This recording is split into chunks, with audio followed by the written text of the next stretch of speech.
v-am lăsat apa acolo.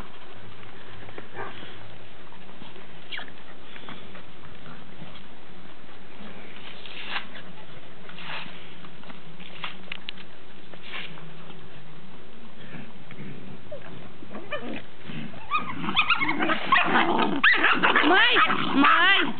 Ei! Asta era plângăciosul? Nu. Ăla e la care dacă doar îl atingi